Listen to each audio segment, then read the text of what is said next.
Bonsoir à tous.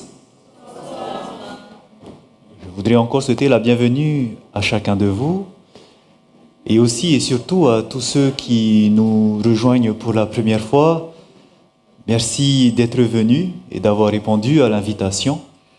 Et je suis sûr que vous n'allez pas le regretter parce que nous allons apprendre des choses pour, on va dire, prolonger notre vie. Aujourd'hui, beaucoup de personnes tombent malades et ne savent pas comment faire. On va chez le médecin, bien sûr, mais souvent, on y retourne, souvent, et vous allez voir qu'il y a un moyen plus simple pour anticiper toutes ces choses et de pouvoir être mieux dans notre peau. Et donc, ça sera le but de toute cette semaine. Je voudrais rapidement me représenter pour ceux qui nous joignent pour la première fois. Donc, je ne suis pas médecin, je suis professeur de physique-chimie. Donc, j'ai pu avoir un Master 2 qui m'a beaucoup aidé à comprendre le domaine de la santé. En effet, cela fait plusieurs années maintenant que je m'intéresse à ce sujet parce que, étant chrétien, eh bien, j'ai vu beaucoup de corrélations avec ce que la Bible nous disait. Et c'est ce que nous avons pu voir hier d'ailleurs. Et en sachant qu'il y a quelqu'un qui nous a créés, le Créateur, Dieu, eh bien, nous voyons que toutes les recherches actuelles nous montrent que ce qu'il avait dit était valable et est valable jusqu'à aujourd'hui. Et c'est ce que nous allons voir encore pendant cette soirée. Et nous allons voir plus précisément au niveau de la préparation des aliments. Alors, comme je le disais, je n'ai pas eu de formation en santé, mais je me suis formé auprès de différents docteurs, de chercheurs. Et parmi ces personnes, il y a cette dame du nom de Barbara O'Neill, qui est nutritionniste, docteur en naturopathie.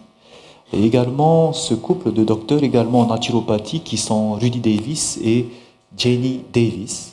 Donc ce sont des chercheurs, ils ont des laboratoires et ils font beaucoup de recherches, de tests et c'est très enrichissant. Cela m'a beaucoup aidé. Je me suis également aidé de ce fameux auteur qui est Colin Campbell, un homme qui a fait la plus longue étude sur la nutrition pendant plus de 20 ans, comme nous avons vu. Il a étudié la population chinoise et américaine, fait des comparaisons, fait des statistiques et nous allons utiliser ces ressources qui sont très utiles dans le monde de la nutrition. Hier soir, nous avons vu que Colin Campbell avait cité un auteur, et c'est un auteur qui l'avait beaucoup intéressé et surpris parce qu'elle a vécu il y a 160 ans, à l'époque où on n'étudiait pas encore la nutrition, puisque c'est une science nouvelle qui date de seulement une vingtaine d'années. Et donc, il introduisait cette femme qui était Ellen White, qui était chrétienne et qui écrivait des choses concernant la santé, mais qui était directement inspirée de Dieu. Et il l'a dit en tant que chercheur que 100% de ces déclarations sont aujourd'hui vérifiées par la science. Et c'est pour cela que nous regarderons également ces écrits et vous verrez qu'ils sont vraiment intéressants. Donc, comme il y a de nouvelles personnes parmi nous qui viennent d'arriver ce soir, nous allons prendre un bref petit moment pour vous faire un rappel parce que les sujets, comme vous le verrez, seront interconnectés. Et donc nous allons prendre juste 10 minutes pour revoir ce que nous avons vu hier. Nous avons vu hier que lorsque nous mangeons, nous avons besoin de nous alimenter parce que nous avons besoin d'éléments. Qui peut me dire combien d'éléments on avait besoin? 7 éléments. Ces éléments, les voici. Ce sont tout d'abord les nutriments, glucides, qui servent à quoi? Carburant. Il y a ensuite les protéines qui servent à quoi? Construire nos cellules. Avec les lipides également, parce qu'on a vu que nos lipides, lorsqu'on retire l'eau, la matière sèche est composée à 50% de lipides, 50% de protéines. Donc ce sont les nutriments. Et après, il y avait 4 autres entités qu'on appelait les catalyseurs qui vont fixer ces nutriments. Et parmi ceux-là, il y avait les minéraux, les enzymes, les vitamines et l'eau. Nous entendons souvent parler de vitamines, de minéraux, mais rarement d'enzymes. Et c'est pour ça que je voudrais simplement vous rappeler que les enzymes, ce sont des grosses particules qui permettent d'accélérer les réactions chimiques dans votre corps. C'est-à-dire, lorsque vous êtes malade, par exemple, la production de vos anticorps se fait grâce aux enzymes et ils permettent d'accélérer jusqu'à 1000 fois les réactions. Lorsqu'il n'y a pas d'enzymes ou lorsqu'ils sont inactifs, la guérison ne se fait pas car c'est trop lent. Pareil pour la digestion, les enzymes aussi sont là pour accélérer les transformations. Donc voici ce que nous avons besoin pour vivre. Pour vivre, nous avons besoin de ces 7 éléments et nous avons comparé avec une assiette équilibrée de crudités avec un beignet et nous avons vu que finalement quand nous mangeons ces choses, cela n'apporte rien dans notre corps, peut-être seulement des glucides, mais surtout il y a production de toxines, alors qu'une assiette de crudités équilibrée vous apporte toutes ces choses. Et c'est ce que notre corps a besoin pour se construire, pour fonctionner. Nous avons vu également que il est nécessaire de comprendre pas seulement ce que nous avons besoin, mais aussi que notre corps fonctionne lorsque son milieu, le milieu de votre corps, est un milieu sain. On avait parlé de cette grandeur qu'on appelait le pH.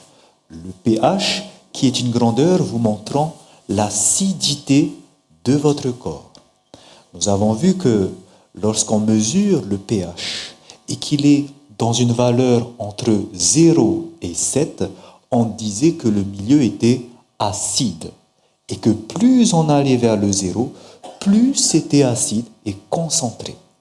Lorsque le pH était entre 7 et 14, on dit que c'était basique ou alcalin.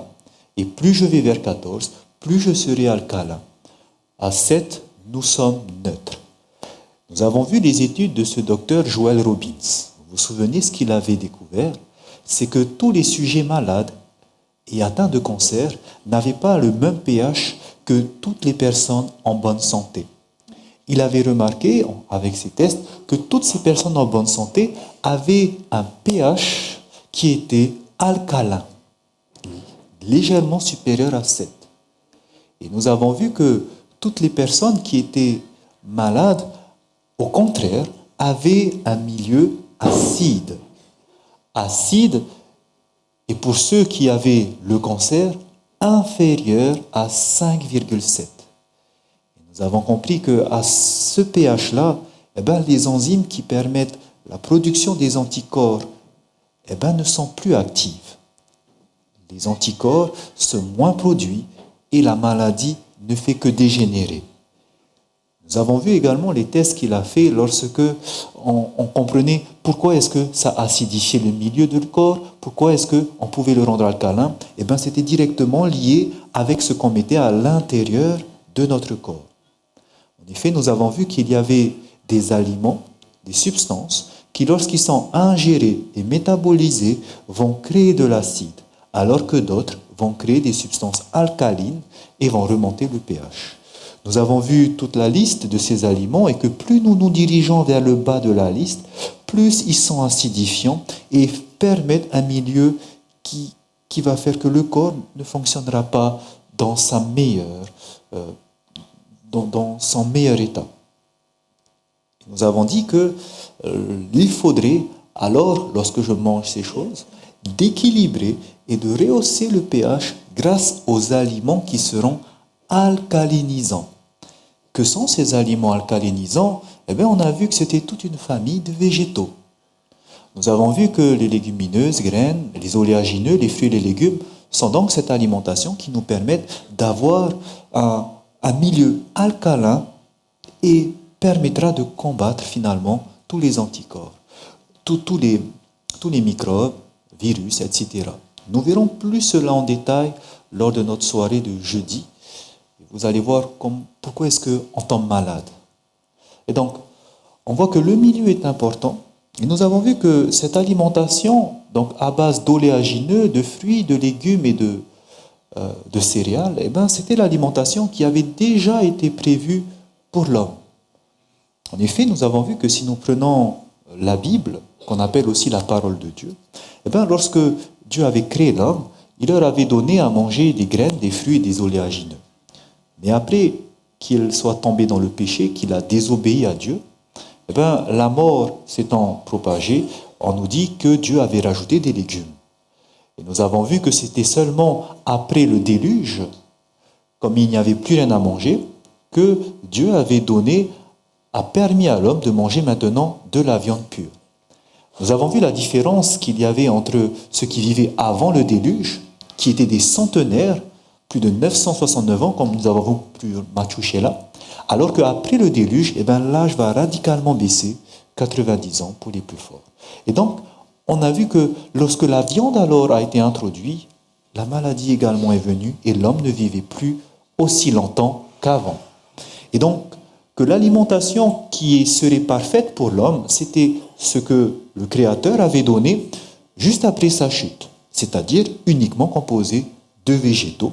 Et c'est cette alimentation qui, finalement, pour notre corps, nous fera que du bien. Nous avons vu que c'est vrai qu'il manquait la viande à l'intérieur. Si je mange la viande, pourquoi est-ce que l'âge avait diminué? Qu'est-ce qui se passe? Nous avons vu que la viande était un aliment qui était acidifiant. Pourquoi est-ce qu'il acidifiait? Nous avons vu que lorsque nous prenons en fait la protéine animale issue des animaux, nous avons vu que sa forme était due à différents types de liaisons.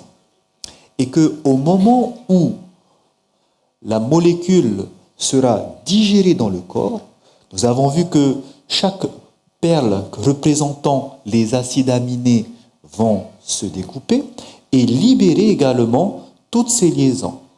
Et il y avait une liaison qui était les pans disulfure qui, en se dissociant, va produire l'acide le plus fort, comme on appelle en chimie, un acide le plus fort qui est l'acide sulfurique. Et c'est l'acide sulfurique libéré dans votre corps qui acidifie votre corps et permettra alors d'avoir un milieu qui est sensible aux maladies. Donc nous avons terminé hier soir en disant que ce qu'il faudrait faire lorsqu'on a cette habitude de manger de la viande, poisson, poulet ou volaille, ou viande rouge, c'est de commencer à manger davantage de produits crus, mais également de fruits crus, puisqu'on a vu que c'était ceux qui étaient les plus alcalinisants pour le corps. Nous avons vu également que pour avoir différents types de minéraux et de vitamines, il nous faudrait également les varier à chaque repas. Éviter de manger les mêmes, mais également il faut les varier convenablement, c'est-à-dire pas prendre 8 légumes différents, mais prendre par exemple 3 légumes à un repas, 3 légumes à un autre, 2 fruits à un repas, 2 fruits à un autre, pour que nous puissions facilement les digérer. Donc voici un résumé de ce que nous avons vu hier qui nous sera utile pour la suite. Nous allons voir ce soir ce deuxième sujet concernant des aliments qui seront préparés maintenant pour la santé. Nous savons quels sont ces aliments qui nous apportent la santé. Nous allons voir maintenant comment les préparer. Avant d'entrer dans le vif du sujet, je voudrais juste vous faire un petit clin d'œil et prendre 10 minutes pour vous parler du pourquoi finalement éviter la viande, les produits acidifiants sont également ce qu'il nous faut. Et pour cela, avant d'aller sur cette préparation des aliments, nous allons juste faire un petit clin d'œil et un court passage dans ce que la Bible dit. Parce que comme nous avons vu hier, il y a beaucoup de parallèles avec la science d'aujourd'hui. En effet, regardez. Lorsque vous prenez le premier livre, la Genèse, et que vous allez voir lorsque Dieu va créer cette terre, il va mettre 6 jours. Le 7e jour, il se repose. Le 6e jour, au moment où il va créer, la Bible nous dit ceci. Dieu fit les animaux de la terre, selon leur espèce, le bétail, selon son espèce, et tous les reptiles de la terre selon leur espèce. Dieu vit que cela était bon. Puis Dieu dit, faisons l'homme à notre image, selon notre ressemblance. Nous voyons que le sixième jour a été créé en même temps l'homme et les animaux. Parmi ces animaux, il y avait le bétail, les reptiles. Le bétail est souvent appelé dans la Bible les bêtes. Alors regardez maintenant, puisque Dieu les a créés en même temps, ce n'était pas un hasard. En effet, lorsque vous prenez le livre de Job, voici ce qu'on nous dit dans le chapitre 12 au verset 7. Dieu dira, interroge les bêtes, c'est-à-dire le bétail, les animaux de la terre. Interroge les bêtes, elles t'instruiront. Ça veut dire que si nous regardons les animaux terrestres, les bêtes des champs, lorsqu'on les regarde, la Bible nous dit qu'elles vont nous instruire, elles vont nous aider à apprendre des choses. Et vous allez voir qu'en effet, ils vont nous apprendre aussi comment s'alimenter et pourquoi nous avons été créés ainsi. Regardons alors ce règne animal sur Terre. Si nous devons aujourd'hui catégoriser les animaux terrestres en fonction de leur alimentation, comment appelle-t-on ces animaux qui ne se nourrissent uniquement de chair animale? Carnivores. Il y en a qui vont se nourrir uniquement de végétaux, qu'on appelle les herbivores. Et il y en a qui vont manger et de la chair animale et des végétaux qu'on appelle les omnivores. On va regarder alors les bêtes, catégorisées dans ces trois types d'alimentation, et on va comparer avec l'homme. Alors regardez, nous allons prendre comme exemple, comme carnivore, par exemple, le lion. On va prendre comme exemple pour les omnivores, par exemple, le porc. Nous allons prendre comme exemple pour les herbivores, la vache. Okay? Donc nous avons également le cheval, etc.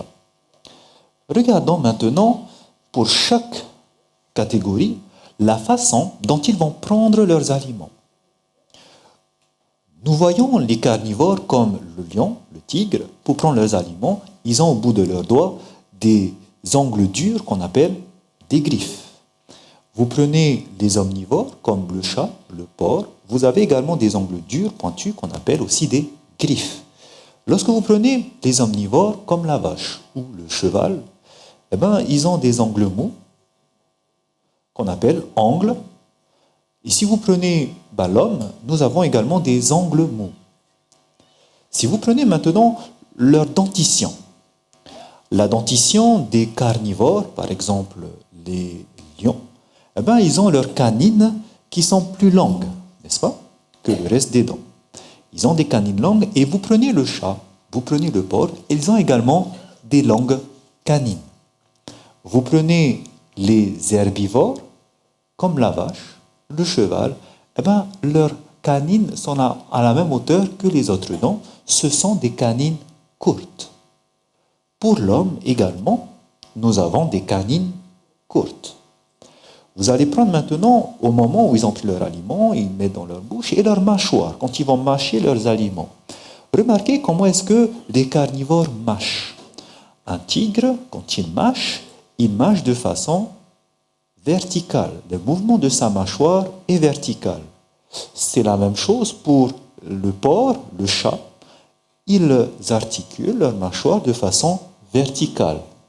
Si vous prenez maintenant la vache, elle rumine, et nous avons donc le mouvement qui se fait verticalement, mais aussi horizontalement. Vous prenez l'homme, nous pouvons faire la même chose. Nous pouvons déplacer la mâchoire verticalement et aussi horizontalement. Prenez maintenant leur salive. La salive des carnivores est une salive qui est acide. Si on mesure le pH, il est inférieur à 7. Vous prenez pour le porc, vous allez voir que sa salive aussi est acide. Vous prenez les herbivores, la vache, elle a une salive qui est alcaline, basique. L'homme également a une salive qui est alcaline. Au moment où ça va tomber dans leur estomac, regardez également le pH, la taille tout d'abord, la taille de l'estomac. Concernant la taille des carnivores, si vous prenez leur système digestif, l'estomac d'un carnivore, d'un tigre par exemple, prend 60% de toute la taille de son système digestif. Ils ont un grand estomac par rapport à leur corps. Les omnivores, vous prenez le porc, ils ont également un grand estomac. 60% du volume de leur système digestif, c'est l'estomac.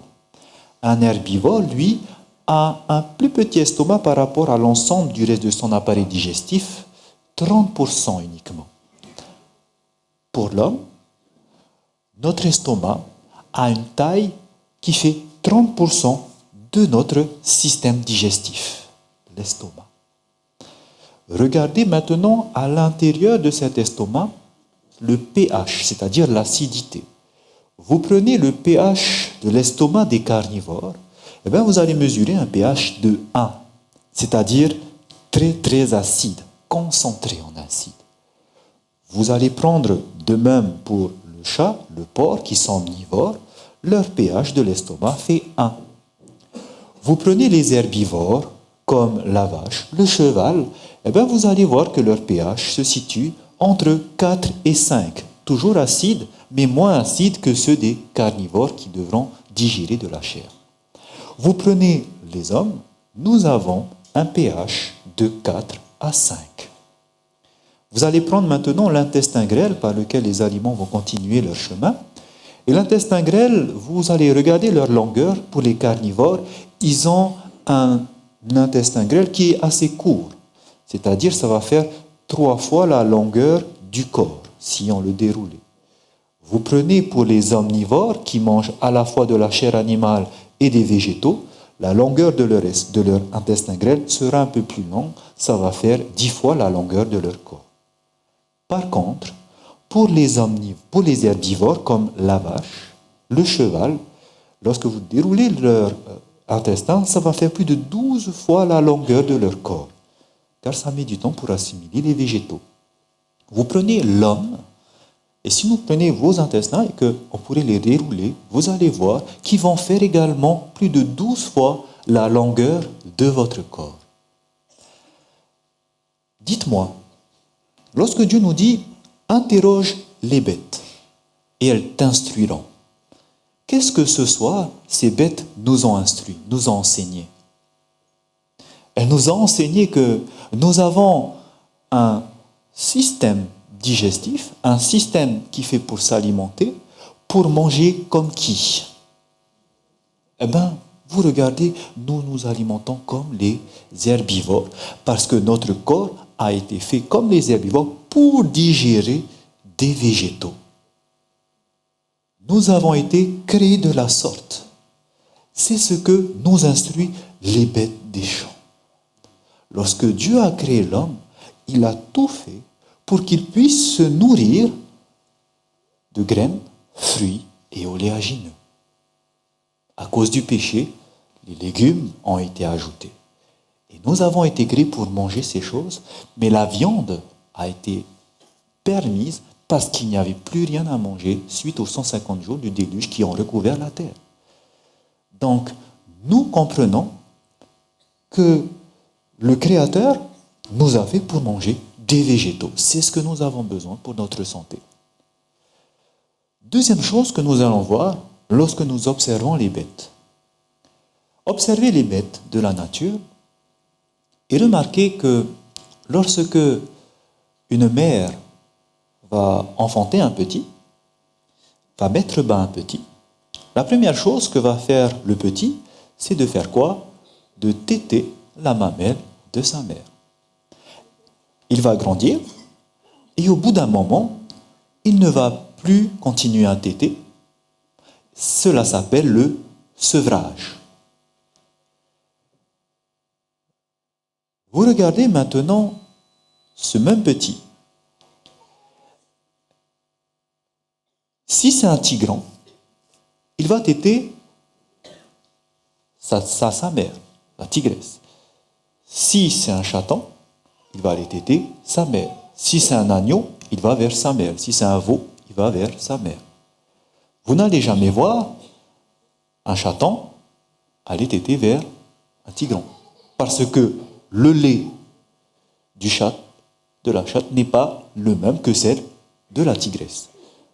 Non plus, on ne va pas voir un agneau téter un chat. Parce que le lait n'est pas adapté. Voici deux choses qu'on apprend. Que lorsque la bête grandit, elle est sevrée. Deuxièmement, lorsqu'elle buvait du lait en étant petite, elle boit seulement le lait de sa mère. Et regardez maintenant pour l'homme. On commence bien au début parce que l'homme, quand il naît, il tète le sein de sa mère. Mais après, quand il grandit, qu'est-ce qu'il fait? Il continue à boire du lait. Sauf qu'il ne boit plus le lait de sa mère, mais il va boire maintenant le lait d'un autre animal qui est la vache. Et là, le Créateur dit, non, regarde-les, elles vont t'instruire. Parce que finalement, est-ce que c'est ce qu'il faut faire? Quand on regarde, non, ce n'est pas ce qu'il faudrait faire. Parce que vous allez voir que le lait, l'homme, quand il est grand, n'en a plus besoin. Vous allez comprendre pourquoi. Et aussi que c'est très mauvais pour sa santé. Regardez la liste des aliments acidifiants. Qu'est-ce que vous remarquez? Que le lait, c'est un produit qui est acidifiant. Pareil, vous avez la protéine du lait qui va produire de l'acide sulfurique. Mais aussi, non seulement sur cette échelle, nous voyons qu'il est acidifiant, mais aujourd'hui, c'est déclaré même par l'Institut national de la recherche agronomique en métropole. L'INRA nous dit ceci, suivant leurs travaux, que concernant le lait, c'est un aliment qui est acidifiant et donc conduisant à une déminéralisation, ostéoporose, pour compenser le déséquilibre acido-basique. Clairement, qu'est-ce que ça veut dire? À force de boire du lait, votre milieu va s'acidifier et parce qu'il est acide, le corps va vouloir rééquilibrer cette acidification. Comment? En allant déminéraliser le corps. Par exemple, vous avez des minéraux dans vos os, qui est le calcium. En déminéralisant le calcium, vous obtenez ce qu'on appelle des ions hydroxydes, qui sont des ions qui vont augmenter le pH. Vous les avez dans vos ongles, vous les avez également dans les ligaments. Et ce qui va se passer, c'est que lorsque le milieu est acide, le corps va vouloir rééquilibrer cela en allant chercher directement dans vos os. Et c'est pour cela qu'ils disent que c'est un aliment qui va conduire à déminéraliser, donc à enlever finalement le calcium et conduire à l'ostéoporose. Je vous dis cela parce qu'aujourd'hui, aller chez les ostéopathes qui sont informés des choses de la santé aujourd'hui, j'ai un ami qui est ostéopathe et lorsque je lui ai posé la question, qu'en est-il du lait? Il me dit, oh là là là là, ça je n'en donne jamais à mes enfants, à sa fille, puisqu'il avait une fille à l'époque, et il disait qu'il dit cela à ses patients. Arrêtez le lait, c'est mauvais pour vous. Pour vous dire qu'on vous dit de boire du lait parce que vous avez besoin de calcium pour faire vos os, sachez que c'est le contraire qui se passe. Vous prenez du lait, ça acidifie et ça retire le calcium. C'est pour cela que Dieu nous dit, regarde les bêtes et elles t'instruiront. Parce que nous, ce qu'on fait, on veut faire comme on veut, n'est-ce pas? Donc, comprenez que c'est très mauvais pour la santé. Et finalement, nous buvons du lait parce que, il nous faut quoi? Parce qu'on nous a appris à l'école, et comme je vous disais, l'école n'a pas formé des nutritionnistes. On vous dit, buvez du lait pour avoir du calcium. C'est vrai qu'il y a du calcium dans le lait. Le problème, c'est ceci, regardez. Vous allez prendre du lait végétal. Par exemple, ici, un verre de lait de soja. Pour 100 ml de lait de soja et pour 100 ml de lait de vache, regardez ce que vous avez à l'intérieur. Concernant le calcium, tous les deux en possèdent, mais il y en a plus dans le lait de soja. Deuxièmement, les lipides saturés. Vous vous souvenez, ces graisses que nous n'avons pas besoin, que le corps ne sait pas utiliser, et que, à force d'avoir trop de lipides insaturés, nous avons vu que cela va créer une augmentation de votre cholestérol qui, directement, comme conséquence, sera toutes les maladies cardiovasculaires. Le lipide insaturé que le corps ne veut pas, eh bien vous en avez 0,4 g dans ce verre de soja, de lait de soja, et 2,2 g dans le verre de lait, soit presque 6 fois plus. Chose que nous ne voulons pas. Par contre, les lipides insaturés que l'homme a besoin pour produire ses cellules, mais surtout celles de son cerveau, eh bien, nous avons besoin, et c'est bien parce que dans le lait de soja, il y en a beaucoup, moitié moins dans le lait de vache. Concernant les protéines, eh bien, les protéines qui sont dans le lait de vache, il y en a en même quantité que dans le lait animal. Mais il y a une différence flagrante entre les deux. C'est quoi? C'est la molécule en elle-même. Nous avons vu que la protéine végétale, contrairement à la protéine animale, n'acidifie pas. Parce que la protéine animale, nous avons vu que ce qui acidifiait, c'était les pendisulfures qui allaient se libérer lors de la digestion et produire l'acide sulfurique. La protéine végétale, nous avons vu que quand Dieu va créer les protéines végétales, il l'a fait sans les pendisulfures. Lorsque la protéine végétale est digérée, elle n'acidifie pas votre corps. Au contraire, elle va alcaliniser, surtout quand vous bougez. Donc finalement, lequel des deux sera plus bénéfique pour votre corps si vous avez besoin du lait pour avoir du calcium? La réponse est rapide. Le lait végétal. Aujourd'hui, quand vous regardez dans le monde animal, eh ben, par exemple, les éléphants qui ont des gros os, comment est-ce qu'ils font pour avoir leur calcium? Où est-ce qu'ils vont chercher? Ils ne boivent plus de lait. Ils vont le chercher directement dans l'alimentation. Et c'est ce que nous pouvons le faire aussi aujourd'hui. Mais j'aimerais vous dire que si vous avez cette habitude de boire du lait, eh bien, essayez de passer à un lait végétal. Cela va vous faire beaucoup de bien. En effet, je vous dis ceci parce que il y a maintenant 2 ans, j'ai rencontré une dame qui s'appelle Augustine Hunter. Donc elle m'a demandé de ne pas mettre sa photo, elle ne voulait pas qu'on la voie. Je lui ai dit, il n'y a pas de souci. Mais elle était d'accord pour que je puisse partager son témoignage. Elle avait 62 ans à l'époque, et elle me disait que depuis l'âge de 50 ans, eh ben, elle se plaignait de douleurs au niveau des doigts. Elle disait que tous les matins, à son réveil, elle ne pouvait pas plier les doigts. Il fallait attendre 1 heure pour qu'elle puisse commencer à les bouger. Mais c'était terrible. 50 ans, elle a eu ça, jusqu'à l'âge où je l'ai rencontré, 62 ans. Mal, des douleurs. Et elle me disait que c'était une grande consommatrice de lait. Le matin, au petit déjeuner, à midi, un petit verre de lait, à 4 heures, un autre verre de lait, et avant de dormir, du lait.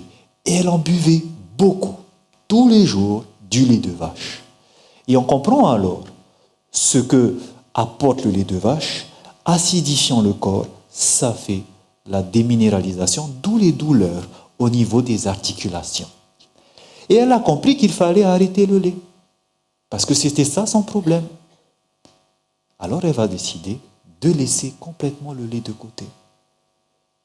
1 semaine plus tard, alors qu'elle prenait maintenant du lait de soja, plus aucune douleur. 10 d'années en train de souffrir tous les matins, 1 semaine plus tard, elle arrête le lait, plus rien. Pourquoi? Parce que son corps s'est reminéralisé. Elle a pu apporter du calcium, ça a pu augmenter le pH de son corps, et tout à fait, Tout est fait pour qu'elle puisse retrouver, plus avoir de douleur. C'est rapide, oui. Simplement quand on comprend ce qui fait des dégâts dans notre corps. Et c'est ce qui s'est passé pour elle. Elle a totalement arrêté. Aujourd'hui, elle se porte très bien. Donc, nous avons compris que si nous avons besoin de calcium, soit je vais prendre dans du lait de soja, mais comme nous l'avons dit, les animaux, eux, les adultes, vont directement chercher dans l'alimentation. En effet, vous prenez les végétaux, eh bien, ils en contiennent quasiment tous du calcium, certains en contenant plus que d'autres. Si vous prenez une portion de lait, eh bien, vous aurez 114 mg de calcium. Vous allez prendre, par exemple, les brocolis, pour une même portion, eh bien, vous avez la même quantité. Donc, manger du brocoli, vous allez avoir du calcium autant que dans un verre de lait. Vous allez prendre le haricot vert, il y en a plus. Le chou frisé également, il y en a plus. Prenez dans les haricots blancs, il y en a plus, les épinards. Et vous avez dans les fruits et les légumes beaucoup de calcium. Le végétal qui contient le plus de calcium, c'est le sésame. Donc, juste pour information. Le sésame, pour 100 grammes de sésame, vous avez 975 mg de calcium. Donc, vous en avez partout. Si vous en avez besoin, voilà, mangez des brocolis, mangez des épinards, mangez des haricots blancs, du chou. Vous avez tout ce qu'il faut. Pas besoin donc de prendre du lait. Et aussi, ça va faire que alcaliniser. Donc voici pour ce rappel encore concernant ce que nous avons besoin. Nous avons besoin de manger beaucoup de végétaux parce que nous avons été créés pour ça. Et en plus, ça nous apporte tous les éléments que nous avons besoin. Enzymes, minéraux, l'eau, glucides, protéines, tout ce que le corps a besoin. Mais maintenant, je vous disais hier en vous quittant qu'il fallait faire attention. Parce que certains vont commencer à manger ces choses, mais vont en tirer aucun bénéfice. Et c'est pour cela qu'il est important que nous puissions comprendre comment préparer les aliments. Parce que c'est directement lié à la préparation qui n'arrive pas à en tirer le bénéfice. Et vous allez comprendre cela tout de suite. Regardez la préparation des aliments. Si vous prenez, par exemple, un fruit, un légume, et que vous allez le consommer immédiatement, mais avant de le consommer, vous allez le réduire en purée, c'est-à-dire vous allez mixer. Eh bien, quand vous mixez, donc j'ai mis ici en jus, donc c'est mixé, et consommer immédiatement, eh bien, vous allez pouvoir utiliser 90% des nutriments qui sont présents à l'intérieur. C'est-à-dire quasiment la totalité de ce que vous avez mis, votre corps va l'assimiler. Regardez maintenant ce qui se passe si vous allez les manger crus, toujours, mais plus mixés. C'est-à-dire vous allez les manger maintenant entiers. Prenez une pomme, vous allez mâcher et vous allez manger. Eh bien, de 90%, vous tombez à 30%. Et là, il faut se poser la question, pourquoi? Eh bien, la réponse est simple. Lors de la digestion, eh bien, les enzymes qui vont être utilisées pour la digestion, ils vont attaquer directement sur les gros morceaux. Si le morceau est grand, ils vont seulement pouvoir prendre ce qui est à l'extérieur. À l'intérieur, ce n'est pas utilisé, ça continue le transit. Par contre, si les morceaux sont plus petits, c'est le cas lorsque vous faites un mixage ou en purée ou en jus, eh bien, ce sont des petites particules qui sont rapidement digérées par le corps et permettra donc une assimilation rapide. C'est pour cela que quand vous mangez, il est absolument important de pouvoir mâcher, prendre son temps de mâcher pour pouvoir en tirer le maximum. Si vous mangez rapidement, vous tombez à 30%. Ce sont des gros morceaux. D'accord? Donc voici pourquoi. Maintenant, vous mangez. Et vous allez prendre des produits qui ne sont pas frais, mais des produits qui ont été séchés. Par exemple, une banane séchée, un pruneau séché. Eh bien, sachez que par rapport à son origine, vous allez seulement prendre 29% au lieu de 30%. Cela nous apprend quoi? C'est que ce soit frais ou séché, sachez que le séchage d'un aliment, la déshydratation, ne détruit pas les nutriments. Et donc, n'hésitez pas à sécher vos fruits si vous en avez besoin pour conserver plus longtemps. Vous perdez seulement 1% en faisant cela. Si maintenant vous avez des fruits et que vous allez les congeler, en les congelant, vous allez ensuite les décongeler pour pouvoir les laisser réchauffer un petit peu à température ambiante et les manger, sachez que vous passez de 30 à 21 à 29% de nutriments absorbés. Cela nous apprend quelque chose, que lorsque vous congelez un aliment, sachez que vous conservez également ces nutriments, ces vitamines, ces minéraux. Bien sûr, plus vous laisserez longtemps, plus la quantité de nutriments va diminuer. Mais c'est bon à savoir, parce que si vous avez par exemple un excès de fruits à la maison, un excès de bananes, au lieu de laisser pourrir, mettez-les au congélateur. Vous pouvez laisser la peau ou sinon l'enlever, mais mettez cela au congélateur, fermez bien de façon hermétique, évitant que l'air entre dedans. Vous allez comprendre quel est le problème de l'air. Et ensuite, mettez-le au congélateur et quand vous avez besoin, vous les sortez et vous pouvez les utiliser par exemple pour les mixer. Donc, congeler, il n'y a pas de souci.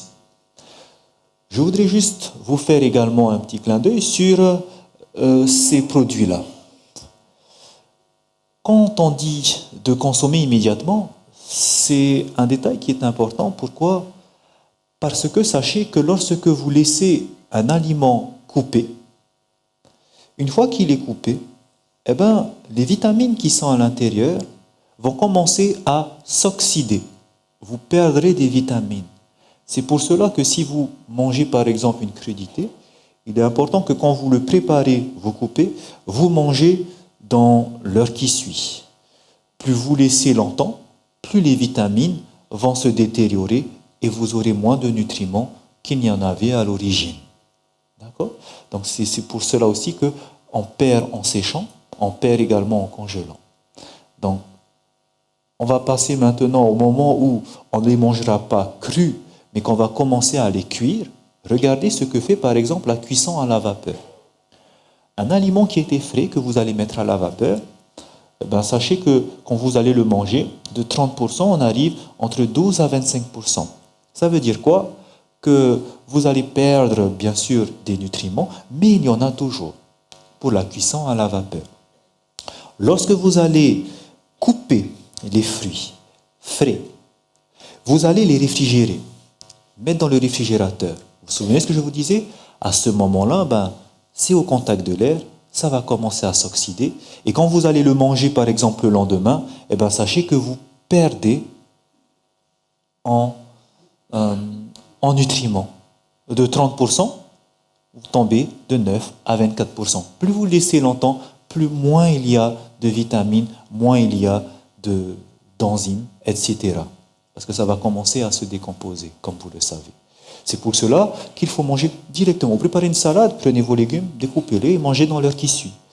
Si vous avez besoin de manger pour le lendemain, voilà, vous pouvez encore, mais sachez qu'il y a moins de nutriments qui sont accessibles. Maintenant, vous allez les cuire. Vous allez les cuire dans une marmite. Vous allez les cuire dans l'eau, par exemple, ou directement dans l'eau ou sauter. Sachez que lorsqu'ils sont cuits dans une marmite, vous tombez de 0 à 18% en fonction de la température, en fonction si c'est à l'eau ou si c'est directement dans le plat. Donc, plus vous laissez longtemps, plus vous tombez à 0%. Ce qui veut dire que quand vous mangez quelque chose qui a mijoté pendant des heures, vous allez tomber directement vers 0%. Vous tendez vers 0%. Tout à l'heure, vous allez comprendre pourquoi. Pareil, si vous prenez découpé et ensuite vous allez les cuire, là, vous tombez plus rapidement encore à 0. Il n'y a presque rien. Pourquoi en entier, on a plus de nutriments que quand c'est découpé ? Parce qu'en entier, quand vous cuisez, c'est l'extérieur qui va cuire, n'est-ce pas ? L'intérieur, vous allez encore conserver ce qui n'a pas été détruit. Et vous pourrez avoir encore quelque chose. C'est pour cela que si vous avez, par exemple, vous cuisez des pommes de terre, cuisez-les en entier, au lieu de les découper et ensuite de les cuire, parce que vous allez plus rien à voir à l'intérieur. D'accord? Donc, voici des conseils. On va comprendre tout à l'heure pourquoi il y a de moins en moins quand je vais cuire.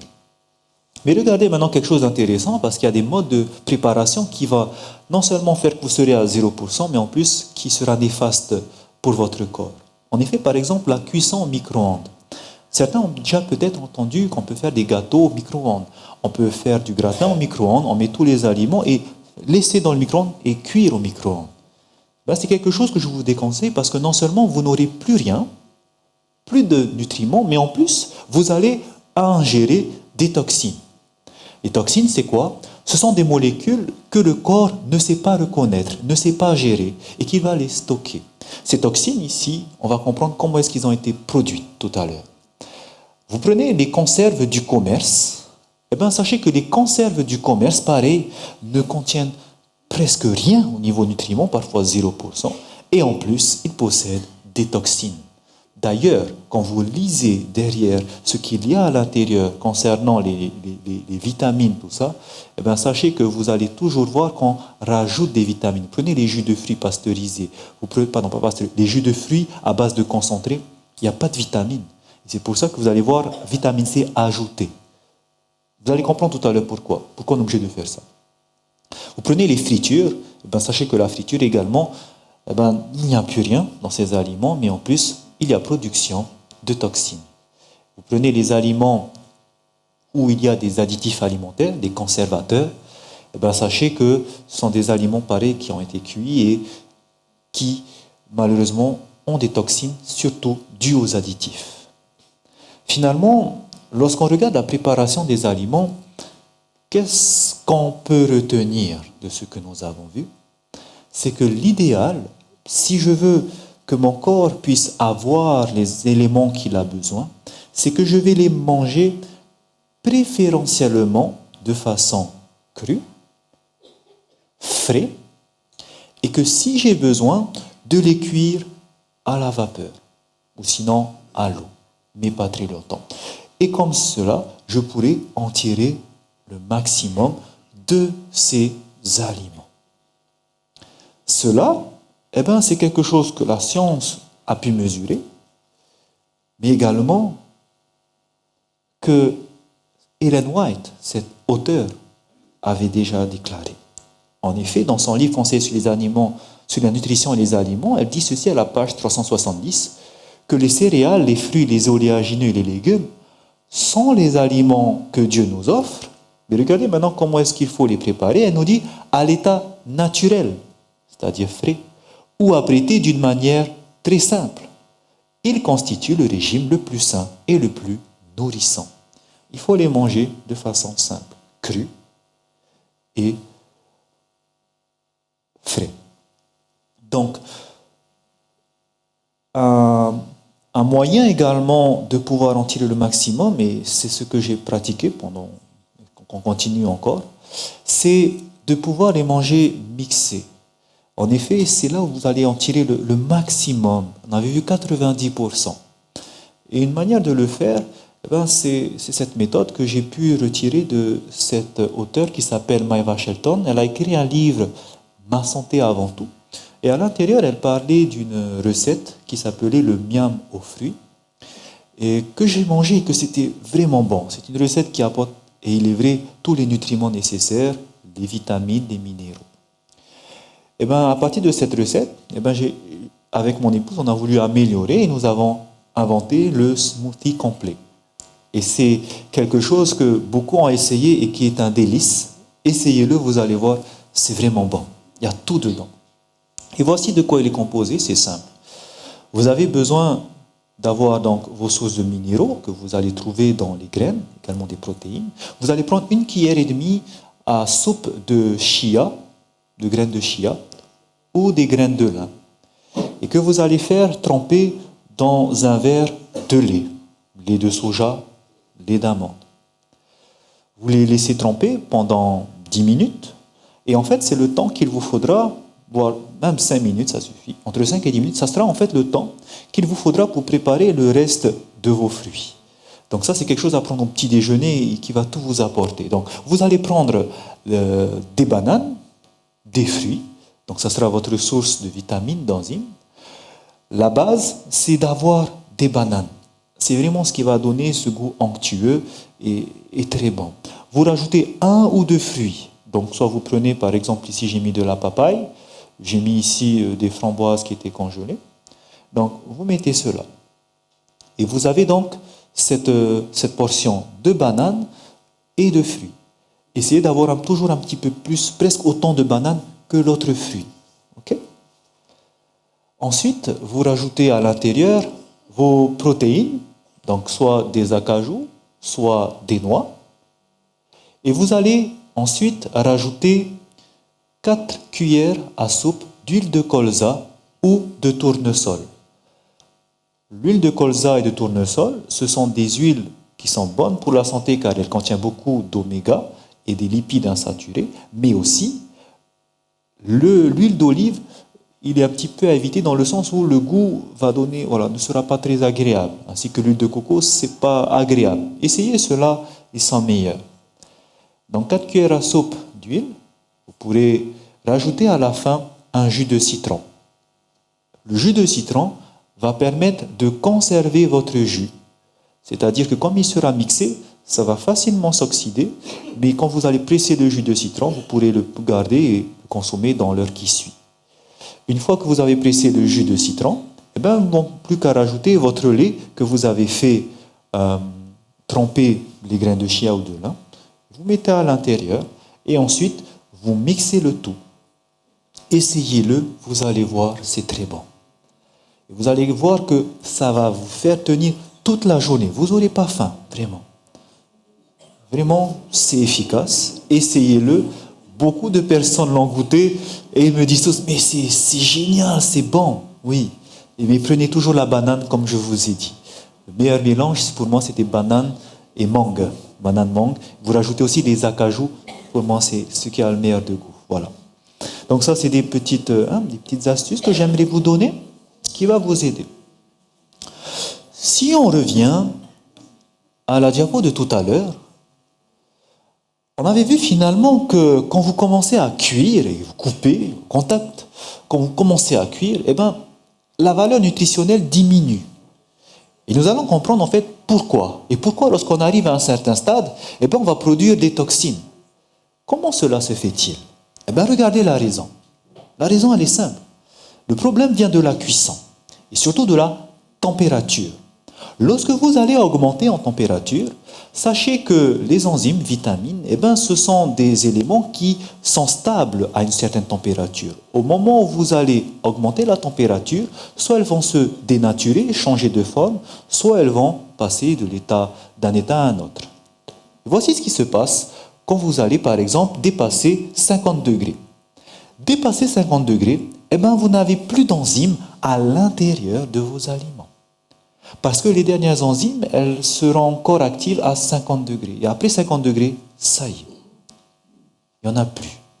50 degrés, pour vous essayer de vous faire comprendre un petit peu ça correspond à quoi, c'est lorsque vous prenez votre doigt et que vous touchez l'aliment.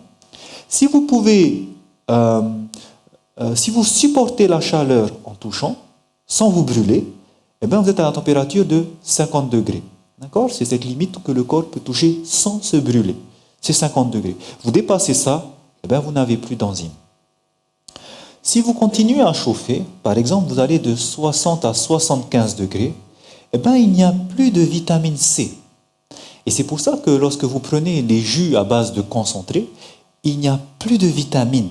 Pourquoi? Les jus à base de concentré sont faits comment? On prend le jus de fruits et on va le mettre à ébullition. L'eau va être évaporée pour ne garder que le concentré. Or, lorsque vous mettez à ébullition, vous êtes à 100 degrés. Et à 100 degrés, plus de vitamine C. C'est pour cela que les jus à base de concentré, on les fait pour pouvoir facilement les recréer, donc avoir une plus petite quantité et simplement rajouter de l'eau. Mais quand vous buvez ces jus, il n'y a rien. Et c'est pour ça que parfois, ils rajoutent de la vitamine C et ils le précisent pour cela. Donc, les jus de fruits à base de concentré, les nectars, vous n'avez rien. Pas de vitamine. Vous allez prendre ensuite vous allez continuer à cuire et vous montez maintenant à 95 degrés Dépassé 95 degrés, il n'y a plus de vitamine A et de vitamine B. Vitamine A et B qui sont nécessaires à la croissance, à vos yeux aussi. Donc, pour vous faire comprendre simplement que quand vous cuisez par exemple à la vapeur, eh bien à la vapeur, vous êtes, au niveau de la vapeur, vous êtes à peu près à une température de 90 degrés. Mais à l'intérieur de votre aliment, si vous l'avez pris assez gros, vous avez une température encore de 80 degrés, 75 degrés. Okay? Ça, c'est quand vous cuisez à la vapeur. Lorsque vous allez cuire à l'eau, la température de l'eau bouillante est à 100 degrés. Donc, vos aliments, s'ils sont coupés gros, eh bien, à l'intérieur, vous avez encore une température de 90 degrés. Okay? C'est pour ça que je disais tout à l'heure, privilégiez la cuisson à la vapeur, et comme nous l'avons vu à la vapeur, il nous reste encore des nutriments. Voilà. Donc, vous maintenant montez après 100 degrés. Après 100 degrés, vous détruisez les protéines. 100 degrés à plus de protéines dans vos aliments. D'accord? Vous dépassez maintenant 100 degrés. Vous atteignez la température de 110 degrés. Et bien là, vous détruisez les vitamines D, E et K. Vous arrivez à 120 degrés. Vous détruisez les dernières vitamines, mais en plus, vous avez la production de toxines. Pourquoi? À cette température-là, l'agitation des molécules est telle que le choc de certaines molécules vont créer de nouvelles molécules que le corps ne reconnaît pas et qui n'existent pas dans la nature. Ces molécules sont des toxines. Et c'est pour cela que quand vous atteignez cette température, vous l'atteignez par exemple dans une cocotte minute, où on peut monter jusqu'à 130 degrés, ou lorsque vous allez plonger l'aliment dans de la friture. Vous êtes à 140 degrés. Vous produisez des toxines à ce moment-là. Et si vous faites cuire donc dans de la friture, plus à la cocotte minute, la friture, vous atteignez cette température de 140 degrés, et l'huile directement au contact de l'aliment produit directement des toxines. Donc quand vous allez manger par exemple une portion de frites, sachez-le que vous ingérez des toxines et qu'il n'y a pas de vitamines à l'intérieur, pas d'enzymes, c'est un aliment vide, seulement des glucides qui restent. C'est un aliment vide. Et c'est pour cela que nous avons vu tout à l'heure que c'est très mauvais de manger des fritures. Les aliments frits vont acidifier à cause de la production des toxines. Et également, pour ceux qui ont besoin, par exemple, de cuire des haricots, nous avons des cocottes minutes. L'homme a inventé la cocotte minute. Mais sur Terre, le Créateur, il n'a pas fait de conditions atmosphériques qui permettent d'aller à plus de 100 degrés. 100 degrés, c'est la température de l'eau bouillante. L'homme a inventé quelque chose pour accélérer, mais en faisant cela, malheureusement, on produit des toxines. C'est vrai, ça cuit plus vite. Oui, parce que les molécules vont se désagréger plus rapidement. Le problème, c'est que nous nuisons à notre santé. Donc, si vous avez besoin de cuire plus rapidement, par exemple des haricots, si vous voulez le faire, le conseil que je vous donne, mieux vaut utiliser 20 minutes en plus, consommer 20 minutes en plus de gaz, que d'économiser 20 minutes et d'avoir des toxines. Ça, c'est vous maintenant qui pesez le pour et le contre. Donc, simplement, c'est de cuire des aliments, mais couvercle enlevé. Ça va mettre plus de temps, c'est vrai, mais au moins, vous conservez votre santé, il n'y a pas de toxines, il va vous rester un petit peu de protéines à l'intérieur, très peu, mais il y en a. C'est agréable, c'est vrai, de manger parfois un peu de cuit quand nous mangeons. Nous en avons besoin, le corps, il en réclame. Okay? Mais vous allez voir que nous pouvons même faire sans. Donc, voici également pour vous faire un petit témoignage rapidement. À Tahiti, par exemple, certains végétariens disent ceci: pour remplacer la viande, moi j'utilise ce qu'on appelle le mapé. Le mapé, c'est quoi? C'est comme la châtaigne, mais un peu plus gros, et que vous faites cuire ça à l'eau, mais ça met du temps. C'est pour cela qu'à Tahiti, vous allez voir au bord de la route des grosses cocottes minutes, et c'est cuit dans ces cocottes minutes, et c'est délicieux au goût, ça, il n'y a pas de souci. Mais voilà, on dit qu'on prend ça pour remplacer la viande, il y a des protéines, c'est riche. Un ami, un grand ami à moi, eh ben, il a voulu vérifier cela. Et il a pris un sachet de Mapé qu'on vend au bord de la route, cuit à la cocotte minute, et il a fait envoyer ça à un laboratoire d'analyse. Et voici les résultats qui sont sortis. Dans le Mapé, 0 protéines. Et quand vous regardez cette échelle, ben, vous avez tout de suite compris pourquoi. À 130 degrés, eh ben, il n'y a aucune protéine qui ne résiste. C'est pour cela que ceux qui disent « je prends le Mapé pour remplacer ma viande », ce n'est qu'illusion. Vous pouvez le faire, mais cuisez-le avec le couvercle retiré. Là, vous aurez des protéines, mais moins que ce qu'il y a à l'origine quand c'est frais. Si vous voulez des protéines pour remplacer la viande, eh ben, vous avez les noix. Vous avez, comme on avait vu par exemple, le soja. Vous avez beaucoup d'alternatives qui permettent d'avoir les protéines. Et dans les légumes, eh ben, brocoli, tomates, quinoa, vous avez des protéines. Voilà. Donc, pour terminer, si nous voulons donc résumer ce que nous avons vu, je sais alors qu'il faut manger des fruits et des légumes. Et la meilleure façon de les manger, c'est les manger frais. Okay? Et également, si je dois les découper, c'est que je coupe mes légumes juste avant de les manger. Donc, je ne vais pas les préparer bien longtemps à l'avance. Deuxièmement, si j'ai besoin de cuire des aliments, parce qu'on ne peut pas tout manger cru, par exemple l'aubergine, il y a des toxines à l'intérieur, il y a des molécules toxiques, et c'est pour ça qu'on a besoin de cuire l'aubergine, cuisez-le à la vapeur. Ces molécules sont détruites.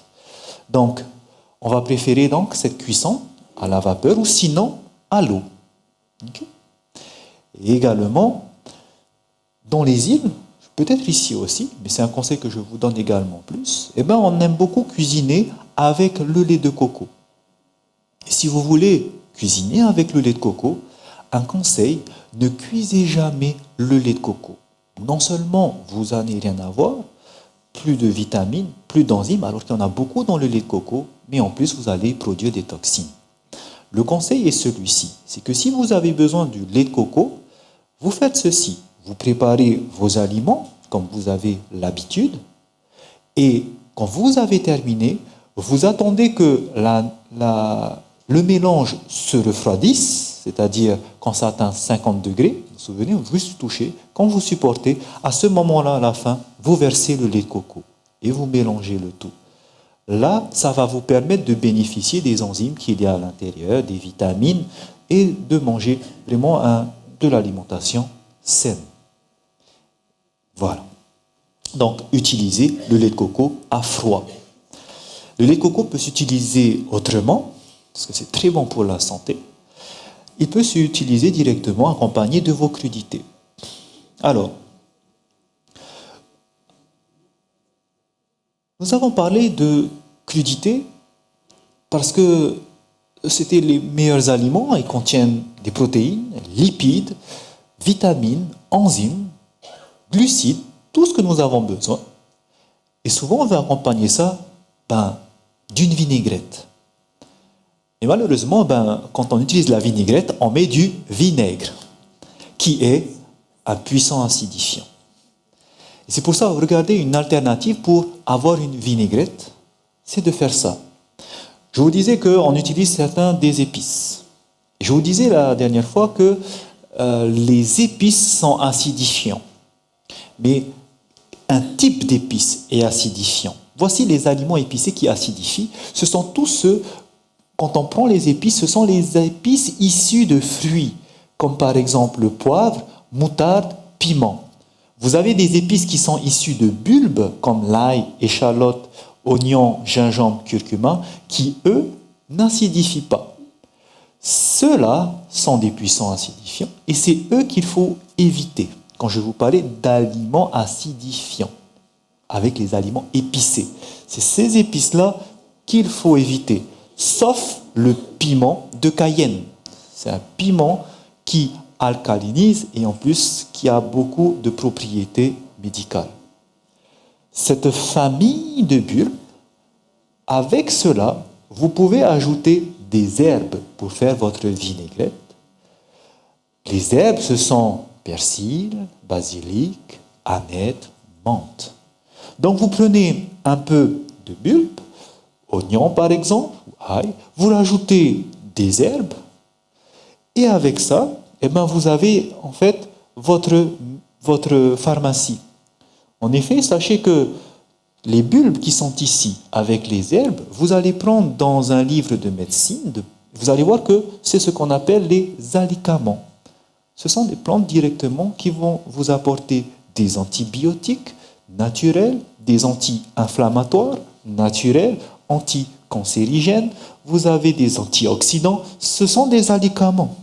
Et c'est pour ça, mettez-les ensemble quand vous faites votre vinaigrette, utilisez un peu de bulbe, un peu d'herbe, et vous allez ajouter dessus, pour faire votre vinaigrette, soit de l'huile, ou sinon, à la place de l'huile, pour la matière grasse, vous prenez le lait de coco. Un des deux. Et après, quand vous voulez avoir le goût acidulé, vous pourrez rajouter du citron. Mais quelqu'un va me dire, le citron, c'est acide. Oui, c'est acide. Mais je vous disais, ne confondez pas aliment acide et aliment acidifiant. C'est deux choses différentes. Un aliment acidifiant, c'est un aliment qui, lorsqu'il est ingéré, va produire de l'acide. Le citron est un aliment qui est acide. Si je prends le pH du citron, il est à 4. C'est à cause de l'acide acide citrique, merci. C'est l'acide citrique qui va acidifier. Mais voici, le citron, lorsqu'il est ingéré et métabolisé dans votre corps, eh bien, l'ion citrate qui va être produit avec l'acide citrique, une fois désagrégé, l'ion citrate va alcaliniser votre corps. Et c'est pour ça que vous entendez parler souvent de boire de l'eau citronnée, sans sucre, c'est très bon pour la santé. Ça alcalinise votre corps. C'est le seul acide qui, une fois ingéré, va alcaliniser. Donc, quand vous allez faire votre vinaigrette, eh ben, pour acidifier, mettez du citron. Et vous avez ici une vinaigrette que vous pouvez utiliser tous les jours, à tout moment. Vous pouvez varier vos huiles, vous pourrez varier à la place de l'huile, mettre du lait de coco, et vous allez voir, c'est un délice. Également, vous pouvez utiliser ça pour faire une préparation lorsque il vous manque du peps, vous êtes un petit peu fatigué, vous voulez avoir un remède qui va vous rebooster, c'est ce que j'utilise quand je suis à Tahiti, eh bien, je vais prendre des bulbes. Ces bulbes-là, je vais juste retirer le jus. Soit je mets dans un extracteur, si vous n'en avez pas, vous pouvez écraser et ensuite presser le jus. Je vais prendre des bulbes, curcuma, gingembre, oignon, ou de l'ail. Et quand j'ai ces bulbes-là, je vais juste prendre le jus et je vais rajouter un petit peu de persil, ou sinon basilic. Mais je vais juste tirer également leur jus. Je mets ça dans un extracteur, le jus est retiré, et là, ici, j'ai mes alicaments. Et je vais rajouter avec, pour sucrer, du miel et du citron pour la vitamine C. Et lorsque je prends ça, eh ben, un jour, ça me requinque, c'est rapide. C'est très, très efficace.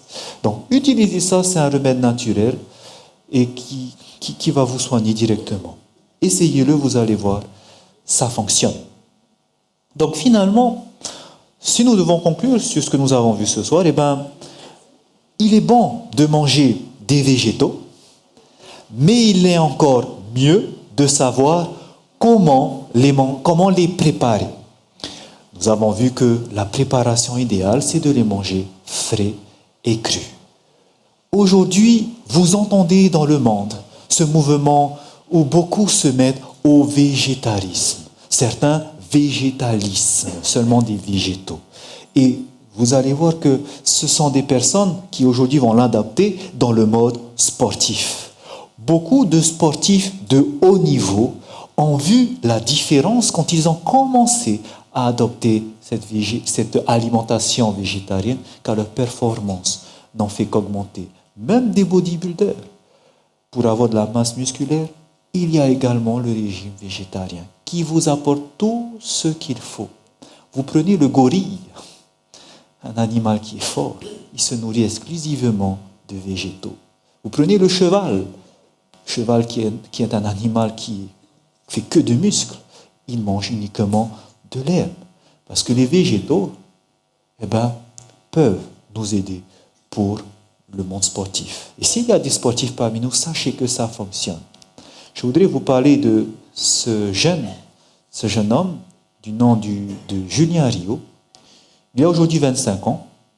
Et il y a 3 ans, je l'ai rencontré lors d'un meeting, un rassemblement de jeunes. Et il était venu juste pour animer les séances de sport. Et lors de ce camp meeting avec tous ces jeunes, il y avait des sessions où on parlait justement de la santé, où j'ai pu parler du sujet que nous avons vu hier et de ce sujet d'aujourd'hui. Il a suivi, il était content et il s'est dit, il va essayer de mettre en pratique parce que c'était quelqu'un qui faisait beaucoup de sport, il aime le sport, mais surtout il mange beaucoup de viande, de poulet, de poisson. Alors il va commencer à mettre en pratique cela. Il va continuer à faire du sport et il va voir que c'est vrai, ses performances n'ont fait que d'augmenter. Une chose intéressante, c'est qu'il va se mettre à un sport, ça va faire 1 an maintenant, il va se mettre au CrossFit. Vous avez entendu parler de ça? Un sport qui mélange gymnastique, endurance, force physique, athlétisme, musculation. Voilà, c'est un sport assez physique, mais voilà, déconseillé aux personnes âgées d'ailleurs, mais qui est assez brusque. Et il va se mettre à ce sport-là. Et voici ce qui va se passer, c'est que son coach, quand il va apprendre qu'il était végétarien et qu'il prenait aucun complément alimentaire, il va lui dire, mais il faut que tu manges de la viande. Tu as besoin de viande pour avoir plus de masse musculaire. Et Julien, il entendait, il me disait, non, je préfère rester comme je suis et ça me fait du bien. Et ses copains, en salle de CrossFit, se moquaient souvent de lui. Mais il voyait que quand il faisait du sport, il n'était pas si mauvais que ça. Et ça faisait juste 1 an, mais il a vite progressé. Et jusqu'au jour où il va avoir une compétition, donc sur l'île de Réatea, parce qu'il est de Réatea, et il va venir, ça sera une compétition en binôme, donc ils seront 2 par 2. Et il me racontait ceci, que lorsqu'il va venir à cette compétition, il y aura des canettes de boissons énergisantes qui seront offertes gratuitement pour tous les concurrents, tous les participants. Lui, il va venir il va pas aller chercher les Monsters, parce que c'est ces boissons-là, mais il va venir, lui, avec une glacière, et à l'intérieur, il y aura son coco, des cocos. Et tout le monde va se moquer de lui. Mais il sait ce qu'il fait. Il ne prend pas de complément alimentaire. Lui, son nom, c'est l'eau de coco.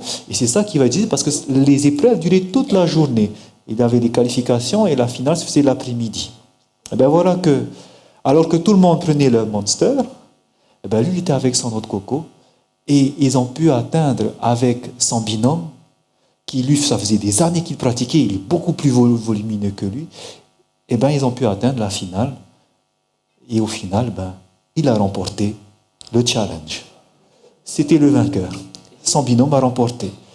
Et ça a étonné tout le monde. Et à Réatea, on parle de cette performance parce que c'est pas quelqu'un qui est épais, il est grand, mais il n'est pas hyper baraqué comme son binôme. Et pourtant, il a pu faire les mêmes performances. Pour vous dire que, vraiment, l'alimentation végétarienne, ça fait seulement 1 an, alors que son collègue, ça fait des années, va vous amener que des points positifs.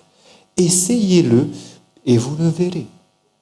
Et c'est ce que vous conseille la parole de Dieu, puisqu'il nous dit cela, et je voudrais terminer par ça, dans le livre de Deutéronome au chapitre 30, verset 19, où Dieu dira ceci, que j'ai mis devant toi la vie et la mort, la bénédiction et la malédiction.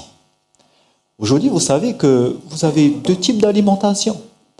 Vous savez ce que Dieu conseille, puisqu'il est le Créateur, il connaît mieux votre corps que quiconque, et il vous a conseillé maintenant d'utiliser ce régime. En effet, il ne vous force pas, mais il dit simplement, alors que tu connais, choisis la vie, afin que tu vives, toi et ta postérité.